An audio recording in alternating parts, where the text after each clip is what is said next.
শুধু দর্শক মণ্ডলী, আপনাদের সকলকে স্বাগত জানাচ্ছি। আমি ফাহিম মাসরুর। আপনারা জানেন যে আমরা আসন সমীকরণ নামের এই পডকাস্টটি গত দুদিন আগে শুরু করেছিলাম। 29 তারিখে আমরা প্রথম পর্ব প্রচার করি।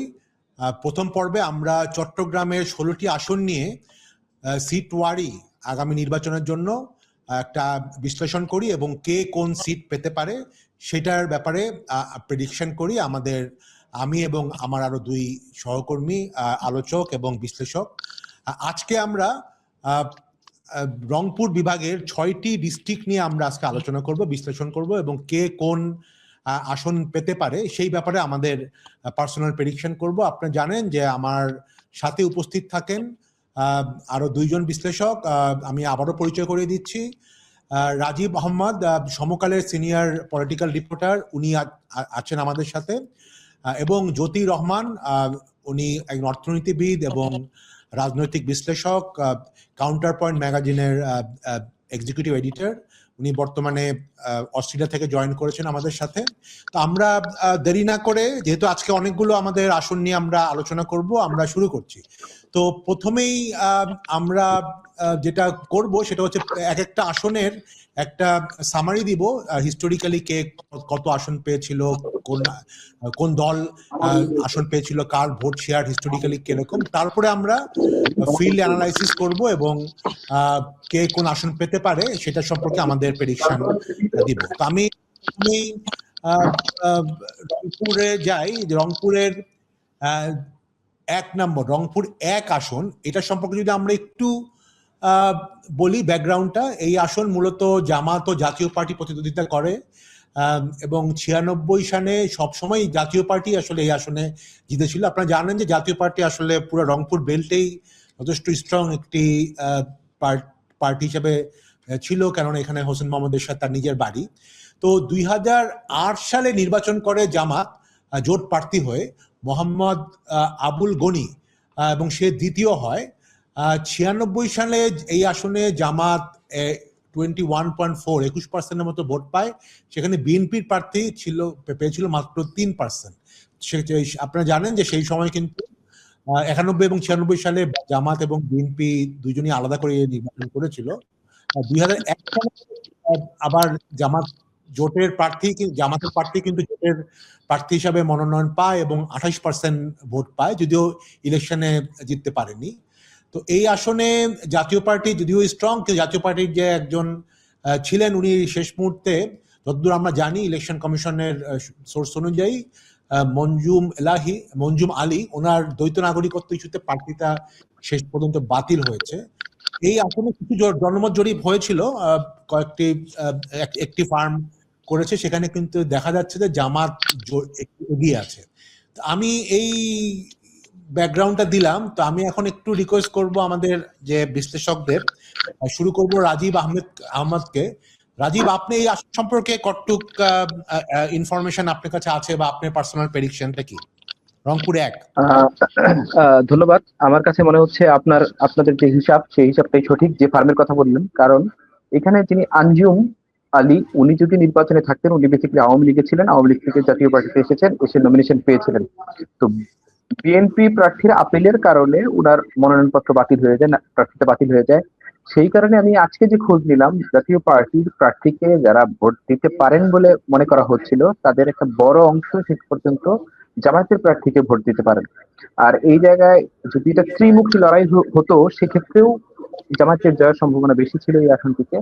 তো এখন মনে হচ্ছে যে জামাত এই আসনটিতে সহজ জয় পাবে, কারণ এই এলাকাতে, গঙ্গাচড়া এলাকায় বিএনপি খুবই ঐতিহাসিকভাবে দুর্বল। এই জায়গায় তার সাংগঠনিক অবস্থান দুর্বল। তবে 5 আগস্টের পরে অনেক উন্নতি হয়েছে, কিন্তু এখনো জয়ের পর্যায়ে যায়নি বলে আমি মনে করি। ধন্যবাদ রাজীব। জ্যোতি, আপনার কমেন্ট চাচ্ছি এবং প্রেডিকশন। তো আমি জাস্ট হিস্টোরিক্যালি এটা বলি আর কি, যে দিস ইজ ভেরি মাচ আপনার এরশাদ হিস্টোরিক্যালি। হ্যাঁ, তো সেই জন্য এখানে বিএনপির অর্গানাইজেশন কোনোদিনও ছিল না। আমরা যেরকম গতবার চিটাগংয়ে আমরা যেটা দেখেছিলাম যে স্ট্রং বিএনপি বেল্ট, যেখানে জামাতের অর্গানাইজেশন ছিল না, জামাত হয়তো কোথাও 25-30% ভোট পেলেই সেটা তাদের বিশাল অর্জন হতো। এখানে জিনিসটা হচ্ছে রিভার্স। তো এখানে আমার মনে হয় যে জামাতই জিতবে, জামাতের না জেতার কোনো কারণ নেই। বিএনপি হয়তো 15-20% পর্যন্ত যদি ভোট তুলতে পারে, দ্যাট উড বি ওকে, তাহলে যেটা বোঝা যাচ্ছে আপনারা দুজনেই প্রেডিক্ট করছেন এই আসনে রংপুর 1 আসনে জামাত হয়তো জিততে যাচ্ছে। আমিও ব্যক্তিগতভাবে মনে করি যে যেহেতু হিস্টোরিক্যালি বিএনপির এখানে বেসটা খুব স্ট্রং না, এবং জামাত অলরেডি বেশ কয়েকবার এখানে জোটের প্রার্থী, জোটের মনোনীত প্রার্থী হিসাবেই কম্পিট করেছে, এবং তাদের হিস্টোরিক্যাল একটা ভোট বেসও আছে এখানে। আমিও মনে করছি যে এই আসনটা হয়তো জামাতই পাবে। তো আমার মনে হয় আমরা তিনজনই অ্যাটলিস্ট এই প্রেডিকশন করছি এই রংপুর 1 জামাত পেতে যাচ্ছে। তো আমরা খুব কুইকলি তাহলে আমরা রংপুর 2-এ চলে যাই। রংপুর 2,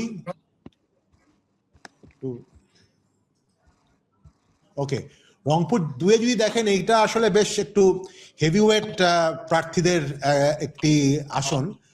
প্রথমত যদি বলি জামাতের এখানে আজহারুল ইসলাম, উনি জামাতের হেভিওয়েট ক্যান্ডিডেট, কারণ উনি এখন জামাতের বর্তমান আমির, এবং তিনি এই আসনে আগে 3বার প্রতিদ্বন্দ্বিতা করেছিলেন। এবং এটিএম আজহারুল ইসলাম সম্পর্কে আপনারা অনেকেই জানেন যে উনি মোস্ট প্রবলি ফাঁসির আসামি হয়েছিলেন আইসিটি ট্রাইব্যুনালে, এবং 5ই আগস্টের পরে আপিলের মাধ্যমে উনি বের হয়ে আসেন, এবং জামাতের খুব মানে আগে উনি জেলে যাওয়ার আগে সেক্রেটারি জেনারেল ছিলেন জামাতের, এবং মোটামুটি খুবই ইনফ্লুয়েন্সিয়াল নেতা। তো উনি এই আসনে জামাতের পক্ষে প্রতিদ্বন্দ্বিতা করছে। বিএনপির প্রার্থী মোহাম্মদ আলী সরকার জাতীয় পার্টি থেকে নির্বাচিত হয়েছিল 2001 সালে। পরে তিনি 2008 সালে বিএনপিতে যোগ দেন এবং নির্বাচনও করেন তখনকার ঐক্যজোটের প্রার্থী হিসাবে। তো তিনিও একজন হেভিওয়েট প্রার্থী, কারণ অলরেডি উনি একবার নির্বাচিত হয়েছিলেন। জাতীয় পার্টির আনিসুল ইসলাম মন্ডল 2008 সালে 75% ভোট নিয়ে নির্বাচিত হয়েছিলেন। আপনারা জানেন যে তখন আওয়ামী লীগের সাথেই মোস্ট প্রবলি তারা জোট না করলেও সমর্থন তারা পেয়েছিলেন। তো সেই সময় এটিএম আজহারুল জামাত থেকে দ্বিতীয় হয়, এবং মোহাম্মদ আলী সরকার তখন বিএনপি থেকে নমিনেশন পায়নি, কিন্তু উনি স্বতন্ত্র হিসাবে নির্বাচন করে তৃতীয় হয়। তো বোঝা যাচ্ছে যে এই আসনে যারা আছেন তারা সবাই মোটামুটি যথেষ্ট হেভিওয়েট, এবং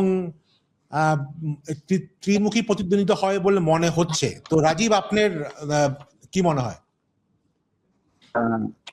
ধন্যবাদ। এই আসন তারাগঞ্জ বদরগঞ্জ, এই এলাকায় আমি অনেকবার গিয়েছি। তারাগঞ্জ বদরগঞ্জে আনিস ইসলাম মন্ডল, যিনি জাতীয় পার্টির, একসময় ওনার ব্যক্তিগত, উনি যেহেতু শিল্পপতি, ওনার ব্যক্তিগতভাবে খুবই একটা শক্ত অবস্থান ছিল। কিন্তু গত 12-13 বছরে জাতীয় পার্টি ওই এলাকায় সাংগঠনিকভাবে খুবই দুর্বল হয়ে গিয়েছে। তো এবার নির্বাচনটা হবে বিএনপি এবং জামাতের মধ্যে। জাতীয় পার্টি এখানে তৃতীয় শক্তি, নির্বাচনে জিতবে না, কিন্তু জাতীয় পার্টির ভোট কাটার উপর নির্ভর করবে কে জিতবে কে হারবে। জাতীয় পার্টি যত বেশি সংখ্যক ভোট পাবে জামায়াতের যাওয়ার সম্ভাবনা তত বাড়বে। কারণ আওয়ামী লীগ এবং জাতীয় পার্টি গত 1.5 বছরের যে রাজনীতির কারণে আপনার জাতীয় পার্টির নেতাকর্মীরা ডিপ্রাইভ ফিল করছেন। এর জন্য তারা বেসিক্যালি ইউনূস সরকার, এনসিপি এবং জামায়াতকে শত্রু মনে করেন তারা। তো ন্যাচারালি তাদের ভোট জামায়াতের দিকে যাওয়ার কথা না। তো জাতীয় পার্টি এই নির্বাচনে থাকার কারণে জাতীয় পার্টির ভোটগুলো বিএনপির দিকেও যাচ্ছে না। আবার দুইটি দলই বাংলাদেশ সেই জাতীয়তাবাদে বিশ্বাস করে, সুতরাং তারা একজনের ভোট আরেক জায়গায় ট্রান্সফার হওয়া ইজি ছিল। কিন্তু মন্ডল এই নির্বাচনে থাকার কারণে আমার মনে হচ্ছে এটিএম আজহার এই নির্বাচনটা জিতবে।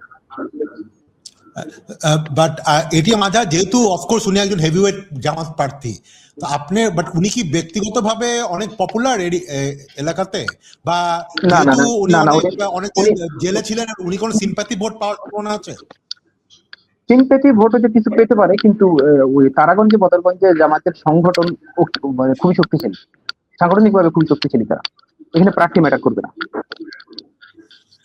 আচ্ছা, জ্যোতি, আপনার কমেন্ট? তো দুইটা প্রশ্ন বা দুইটা কমেন্ট। একটা রাজীবের কাছে প্রশ্ন ওই এলাকার থেকে, যে আমি যতটুকু বুঝলাম যে মোহাম্মদ আলী সরকার এবং আনিসুল ইসলাম মন্ডল দুইজনেই একসময় জাতীয় পার্টিতে ছিল, জি, এবং সেখান থেকে আর ওনাদের কি কোনো পুরানো রাইভালরি আছে কথা? যে একজন জাতীয় পার্টির এমপি ছিলেন, তারপরে তাকে জাতীয় পার্টি ছেড়ে সে বিএনপিতে আসছে, জাতীয় পার্টি আরেকজনকে নমিনেশন দিচ্ছে। ওই পুরানো ইতিহাসটা কিরকম এবং সেটার ইম্প্যাক্ট কতখানি পড়বে, এটা হচ্ছে প্রশ্ন। আর ইয়ে হচ্ছে আপনার দ্বিতীয় প্রশ্ন হচ্ছে, যেটা হচ্ছে যে আপনার আওয়ামী লীগ কি এখানে কোনো সময় সংছিল?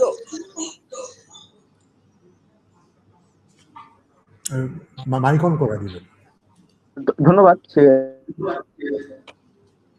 কখনোই খুব বেশি স্ট্রং ছিল না, কিন্তু 2018, 2024, 2014 এই 3টা নির্বাচনে আওয়ামী লীগ জিতেছে, কিন্তু এই ডেটারে বিশ্বাস করা তো মুশকিল। তো আওয়ামী লীগ সাংগঠনিক ভাবে অবস্থা ভালোই ছিল, একেবারে খারাপ ছিল তা না, কিন্তু 5 আগস্টের পর এটা একেবারে মানে ওভারনাইট তাসের ঘরের মতো ভেঙে পড়েছে। মানে এটা যত ক্ষমতায় থাকার কারণে যেভাবে দ্রুত উত্থান হয়েছিল, ঠিক সেভাবেই অবিশ্বাস্য পতন হয়েছে। তো মোহাম্মদ আলীর বিষয়টা হচ্ছে যে জাতীয় পার্টি থেকে এরশাদ সাহেব একটা কাজ করতেন, কোথা থেকে কারা এনে কখন নমিনেশন দিবে এই গ্যারান্টি কেউ দিতে পারে না। এই কারণে জাতীয় পার্টির লোকজন অনেকেই আপনার পার্টি ছেড়েছিল। আনিসুল ইসলাম মন্ডল বেসিক্যালি কিন্তু উনি পলিটিক্যাল ক্যারেক্টার না, উনি একজন শিল্পপতি। উনি রাজনীতি করতেন না, 2008-এর নির্বাচনের আগে জাতীয় পার্টিতে জয়েন করে নমিনেশন পেয়ে গেছেন, এবং এই কারণেই মোহাম্মদ আলী সরকার জাতীয় পার্টি ছাড়লো।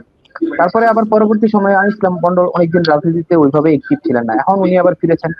তো উনি শিল্পপতি হিসাবে এলাকায় কর্মসংস্থান তৈরি করাতে, মানুষজনকে সাহায্য সহযোগিতা করার কারণে ওনার গুডউইল আছে।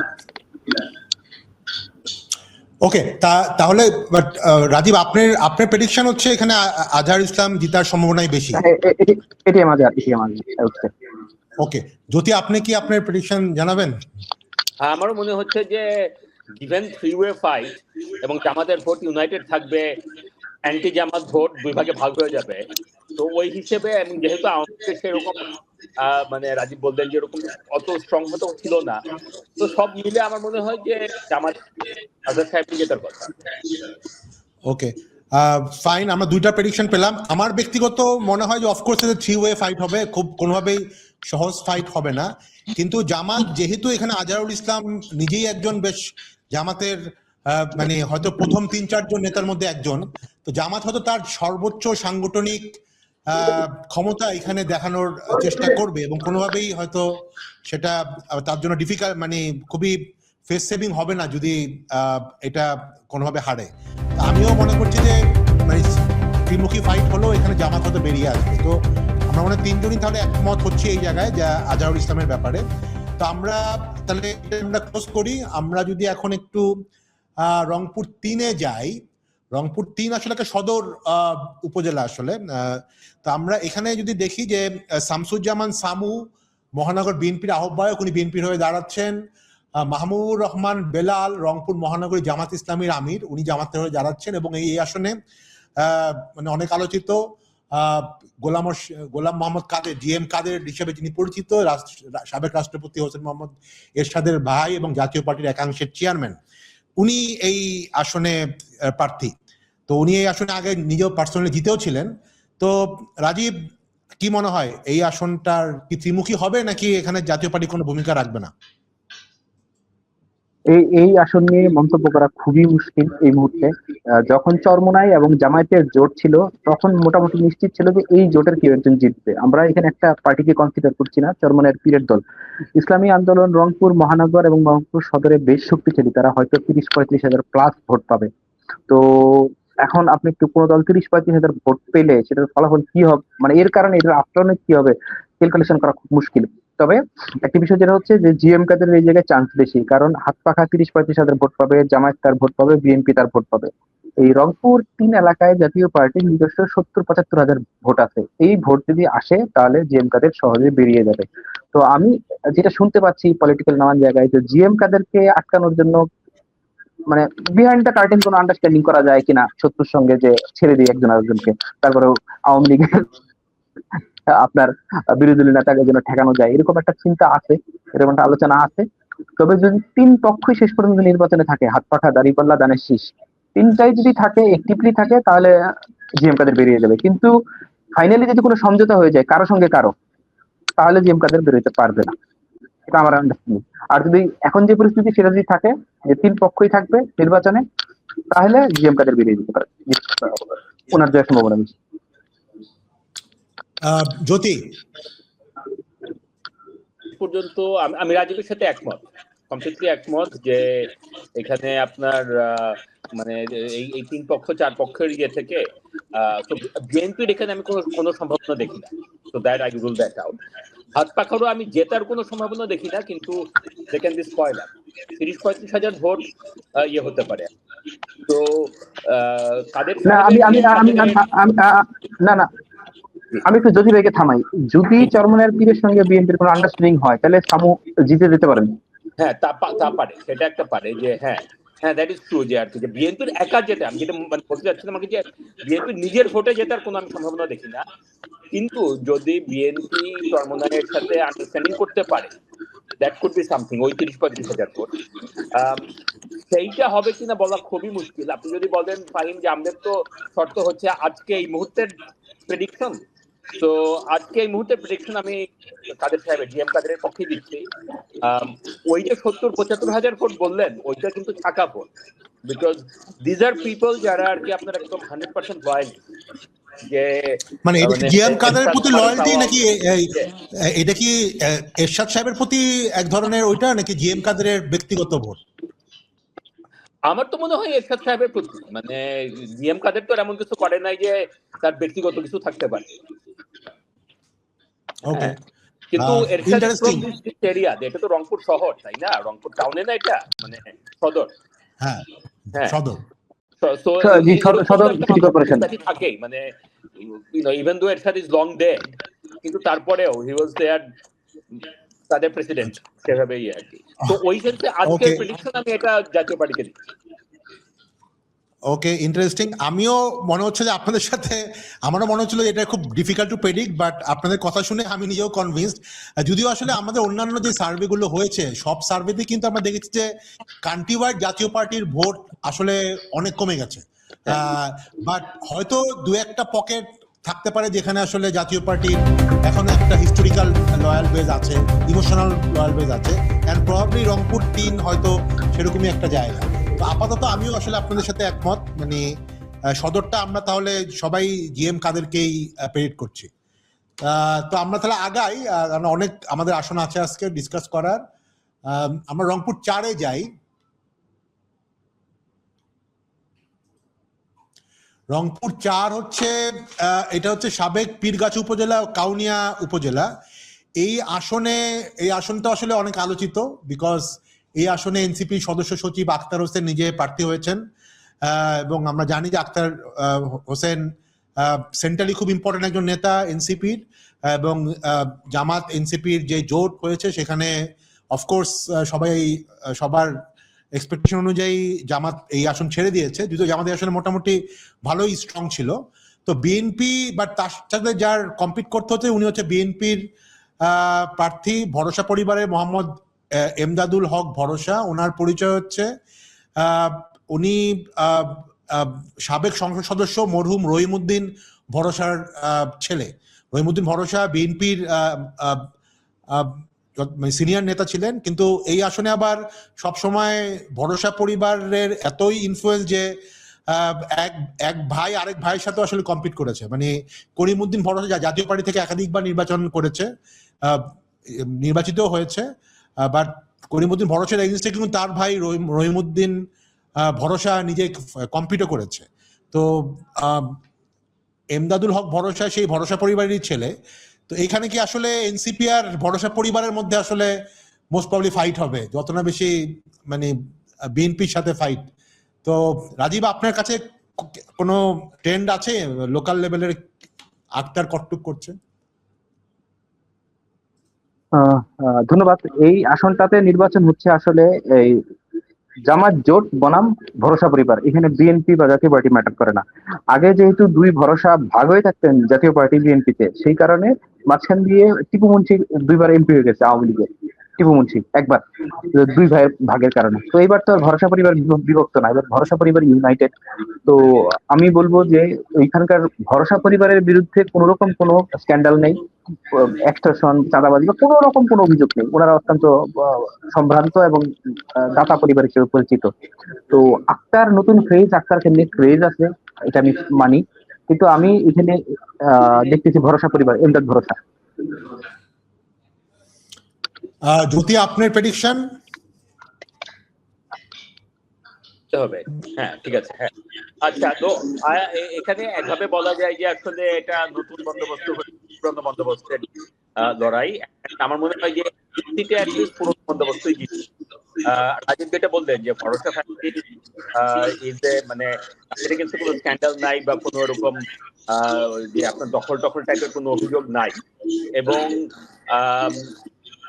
যে থেকে আর কি আপনার যে আক্তার এমন as far as I understand আর কি যে গ্রাউন্ড লেভেল এখন এমন কোন রকমের ডেট আছে না যে মানে ভরসা দিতে পারে। তো আমার মনে হয় যে এটা ভরসা মানে তাহলে আমরা দুইটা প্রেডিকশন পেলাম। আমি অবশ্য ব্যক্তিগতভাবে মনে করি যে এখানে আক্তারের সম্ভাবনা বেশি। The reason I feel that, একটা তো হচ্ছে অফকোর্স পুরা জামাতের সাপোর্টটা তো সে পাচ্ছে, এবং জামাতে এই আসনে হিস্টোরিক্যালি মানে না জিতলেও একেবারেই যে ইরিলেভেন্ট তা না। আরেকটা হচ্ছে আক্তার হোসেনের যে ন্যাশনাল প্রোফাইল বা ন্যাশনাল ইমেজ, এবং পার্টিকুলারলি জুলাই আন্দোলনের সময় এবং তার পরবর্তী সময়ে, সেটাকে তাকে একটা আলাদা এজ দিবে। হ্যাঁ, বাট যদি ইউ আর অ্যাবসলিউটলি রাইট, হয়তো পুরান বন্দোবস্ত আর নতুন বন্দোবস্ত একটা ফাইট হবে। তো আমরা অন্য জায়গায়ও যেটা দেখেছি যে কিছু ভাই আমি একটু যোগ করতে চাই, একটা জিনিস যোগ করতে চাই, সেটা হচ্ছে যে ভরসা পরিবারের যেমন ক্লিন ইমেজ আছে, তার শিল্পপতি ভরসা পরিবারের ক্লিন ইমেজ আছে, তো রাজনীতির মাঠে এই মুহূর্তে সব মানে যাদের সবচেয়ে বেশি ক্লিন ইমেজ তাদের মধ্যে কিন্তু আক্তারও একজন। হ্যাঁ, সে খুব ডাউন টু আর্থ মানুষ, মানুষের সঙ্গে মিশতে পারে। এবং এনসিপির অনেক নেতার বিরুদ্ধে হয়তো অনেক ধরনের অভিযোগ থাকলেও আমার মনে হয় আক্তারের ব্যাপারে কারো কোনো অভিযোগ সোফার দেখা যায়নি, এবং মিডিয়াও তার কোনো অভিযোগ নেই। তা আমি বলতেছি কিন্তু লড়াই কিন্তু এটা মানে একতরফা হবে না, খুব শক্ত লড়াই হবে, এবং এই শক্ত লড়াই আমি ভরসাকে এগিয়ে রাখছি। ওকে, ফাইন, ফেয়ার এনাফ। তাহলে আমি জ্যোতি আর সরি জ্যোতির লাইনটা একটু অন করো। আচ্ছা, তো রাজীব এখানে আমার একটা প্রশ্ন আছে, এটা আপনি ভরসা ফ্যামিলিতে কিন্তু আগে যখন এই রহিম ভরসার করিম ভরসার ফাইট হতো, ওইটা কিন্তু আসলে দুই ভাইয়ের ফাইট হতো, ওটা কিন্তু জাতীয় পার্টি কোন আইডিওলজিক্যাল ছিল না। তো এখন কি মানে ফ্যামিলি ইউনাইটেড? হ্যাঁ, এবার ফ্যামিলি ইউনাইটেড, এবার ফ্যামিলি ইউনাইটেড। আচ্ছা, ওকে but Jyoti, do you want to stick to Akhtar or sorry Bharosha, or you want to change to Akhtar? No, I think I'm going to stick with Bharosha. তারা as I understand তারা খুবই বিপক্ষই hard campaign করছে। তো আমার মনে হয় যে এখনো পর্যন্ত ভরসাই এগিয়ে আছে। ওকে, ওকে ফাইন। তাহলে আমি এটাতে আসলে আক্তারকে এগিয়ে রাখছি, আপনারা দুজন ভরসাকে এগিয়ে রাখছেন। তো আমার মনে হয় এই আসলে আমাদের প্রেডিকশনটা একটু ডিফারেন্ট হচ্ছে, দ্যাট ইজ ফাইন। আমাদের সব প্রেডিকশন যে এক হতে হবে এমন কোনো কথা নেই। ডিফারেন্স হলেই তো ইন্টারেস্টিং, তাইলে পরে আমরা পরে ইলেকশনের রাতে চেক করতে পারবো যেরকম যে ওটা বলছিলেন ভাই। হ্যাঁ, ওকে, তাহলে আমরা পরেরটাতে যাচ্ছি। আমরা রংপুর 5-এ যাই। রংপুর 5 হচ্ছে মিঠাপুকুর উপজেলা। এই আসনের যদি আমি একটু সামারি বলি, এই আসনে জামাত 91 সালে 18% ভোট পেয়েছিল, 96 সালে 14.5% ভোট পেয়েছিল। এই আসনে বিএনপি কখনো আসলে 2%-এর বেশি ভোট পায়নি। হ্যাঁ, 91 বা 96 সালেও। জাতীয় পার্টি এবং আওয়ামী লীগ এই আসনে মেইন প্রতিদ্বন্দ্বিতা করে সবসময়। এখন এই আসনে এইবার জামাতের পক্ষ থেকে গোলাম রব্বানী, উনি রংপুর জেলা আমির এবং উনি সাবেক উপজেলা চেয়ারম্যানও নির্বাচিত হয়েছিল 2018 সালে। অতএব উনি অলরেডি ফিল্ডে আছেন বেশ কয়েক বছর ধরে, আর জামাতেরও এখানে হিস্টোরিক্যাল একটা বেজ আছে। তো যদিও এখানে জাতীয় পার্টি বা আওয়ামী লীগের ভোটই আসলে হয়তো ডিফাইন করবে। তো রাজীব, আপনার কি মনে করছেন মিঠাপুকুর? উত্তরবঙ্গে যদি জামাত একটা আসন জিতে তাহলে সেটা মিঠাপুকুর হবে, কারণ এই জায়গার যে ক্যান্ডিডেট গোলাম রব্বানির সঙ্গে আওয়ামী লীগ সময়ে এই পরিমাণ নির্যাতন তার উপরে হয়েছে এবং তার সঙ্গে এই পরিমাণ মানে অবিচার হয়েছে, উনি মোটামুটি এলাকায় একটা মজলুমের মানে উনি একজন জিন্দা শহীদ, মজলুম হয়ে গেছেন এলাকায়। সবাই জানে যে উনি একজন মজলুম নেতা, এবং উনি কোনো প্রকার নথি স্বীকার না করে বছরের পর মাসের পর মাস জেল টেল কেটে, ওনার সবচেয়ে ইন্টারেস্টিং ঘটনা হচ্ছে উনি একজন উপজেলা চেয়ারম্যান হওয়ার পরে আওয়ামী লীগ তাকে 5 বছর একদিন চেয়ারে বসতে দেয়নি, কখনো এই মামলায় জেলে রাখতে, কখনো ওই মামলায় জেলে রাখতে, শপথ পর্যন্ত নিতে দেয় নাই কোর্ট অর্ডার দেওয়ার পরেও। 2018 সালে তাকে নির্বাচনে তার মনোনয়নপত্র জমা দিতে গেছে, রিটার্নিং অফিসার অফিস তালা লাগায় চলে গেছে। ফাইনালি তার কোর্ট দিয়ে অযোগ্য ঘোষণা করে তারা নির্বাচন করতে দেয়নি। তো আমি ওই এলাকায় গিয়েছি, ওই এলাকার যে 15টা ইউনিয়ন ছিল, সেই 15টা ইউনিয়নের মধ্যে আওয়ামী লীগের সময়ও জামাত 10টা 11টায় জিতেছে। তো ওই এলাকাটা কমপ্লিটলি ডিফারেন্ট। এটা মনে হয় আমরা সামনের দিকে আগাইতে পারি। গোলাম রব্বানী খুবই জনপ্রিয়, মানে জামাতের গোলাম রব্বানী, বিএনপির কিন্তু মোহাম্মদ গোলাম রব্বানী। আপনার এটাতে কোনো সন্দেহই নেই। ওকে, গুড। না, আমার এটা নিয়ে কোনো সন্দেহ নেই। আচ্ছা, জ্যোতি? I agree. ইনি 18 সালে আওয়ামী লীগের এগেইনস্টে উপজেলা চেয়ারম্যান হয়ে আসতে পারছে, তাই না? কাজে এবং এখানে বিএনপি কোনো সময় 2% বেশি ভোট পায় নাই। তো আনলেস মানে আপনার ওইখানে ম্যাসিভ কোনো ঘটনা ঘটে, যেটা কোনো কারণ দেখা যাচ্ছে না, জামাত জিতবে এটাতে। কিন্তু রাজীব, একটা প্রশ্ন, এখানে কিন্তু জাতীয় পার্টির একজন প্রার্থী আছেন, ফখরুজ্জামান, ওনার কি কোনো মানে তেমন পরিচিতি আছে? 2008 সালেও খুব ভালো ভোট পেয়েছিলেন, কিন্তু ফখরুজ্জামান জাতীয় পার্টি পরবর্তী সময়ে এই ন্যাশনাল পলিটিক্সে একবার এদিকে একবার সেদিকে করে করে লোকাল সংগঠন নষ্ট হয়ে গেছে। ওনারা আর লোকাল গভর্নমেন্ট ইলেকশনেও আপনার পৌরসভা বলেন, ইউনিয়ন বলেন, কোথাও থার্ডও হইতে পারে না এই পরিস্থিতি। তো ন্যাশনাল ইলেকশনে হুট করে অনেক ভালো করে ফেলবে এই সম্ভাবনা আমি দেখি না। ওকে, তাহলে আমিও এটাতে আসলে মনে করি যে এটার আমাদের যথেষ্ট স্ট্রং পসিবিলিটি আছে, কেননা উনি নিজে আসলে গ্রাসরুট থেকে উঠে এসছেন। তো তাহলে আমরা বোধহয় তিনজনই এই রংপুর 5-এ জামাতকে এগিয়ে রাখছি। আওয়ার প্রেডিকশন ইজ রংপুর 5-এ জামাত, তিনজনের কমন প্রেডিকশন। রংপুরের শেষ আসন আমরা যদি আসি এখানে, রংপুর 6 আমরা যদি স্ক্রিনে আনি, পীরগঞ্জ উপজেলা। এই আসনটা ভেরি ইন্টারেস্টিং। এই আসনে জাতীয় পার্টি এবং আওয়ামী লীগের মধ্যে সবসময় প্রতিদ্বন্দ্বিতা হয়। বিএনপি এই আসনে মনোনয়ন পেয়েছে, বিএনপি থেকে বিএনপির আহ্বায়ক সাইফুল ইসলাম। জামাত এই আসনে যদিও সবসময় থাকে, কিন্তু অনেক যে ভোট বেস তা না। 91 সালে 11% এবং 96 সালে 6.5%। তো এই আসনে আসলে আমার মানে মনে হয়েছে যে আওয়ামী লীগ ভোট যেদিকে যাবে তারাই তার জিতার সম্ভাবনা আছে। তিনজন এখানেও জাতীয় পার্টির প্রার্থী আছেন, একজন নূর আলম মিয়া। সো রাজীব, আপনি কি কোনো ফিল্ড থেকে কোনো খবর পেলেন বা কোনো ট্রেন্ড কোন দিকে? আচ্ছা, এই আমি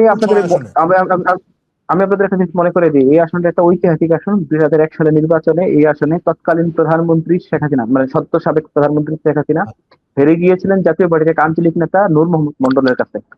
তো নূর মোহাম্মদ মন্ডল পরবর্তী সময়ে বিএনপিতে জয়েন করেন, পরে আবার কিছুদিন পরে বিএনপি ছেড়ে বিএনপি থেকে ইলেকশন করতেন, শেখ হাসিনার বিরুদ্ধে ভালো ভোট পেয়েছেন পরের বার। তারপরে উনি আবার বিএনপি ছেড়ে আওয়ামী লীগে গিয়েছেন। তো আওয়ামী লীগে গিয়ে উনি আওয়ামী লীগ থেকে উপজেলা চেয়ারম্যান হয়েছেন। উনি ওই জায়গায় মোটামুটি, যেহেতু স্পিকার শিরিন শারমিন চৌধুরী এলাকার এমপি ছিলেন, তো উনি আবার ওই এলাকার ডেমে এমপি ছিলেন। উনি আবার এবার জাতীয় পার্টিতে জয়েন করছেন। তো জাতীয় পার্টি যদি নূর মোহাম্মদ মন্ডলকে নমিনেশন দিত, তাহলে ইলেকশনটা একটা শক্ত লড়াই হইতে পারতো। তো জাতীয় পার্টি লড়াই থাকতো, কিন্তু জাতীয় পার্টি যাকে দিচ্ছে নূর আলী, উনি উনি কম্পিটেন্ট, বলবো যে ওই অর্থে উনি প্রতিযোগিতায় নাই। তো প্রতিযোগিতাটা হবে বিএনপি এবং জামায়াতের মধ্যে।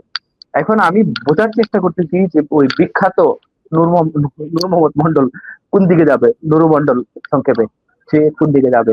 তো এখন পর্যন্ত যতটুকু শুনতে পাচ্ছি যে উনি জামাতকে সাপোর্ট করতেছেন, জামাতের প্রার্থীকে জামাতে জয়েন করেননি।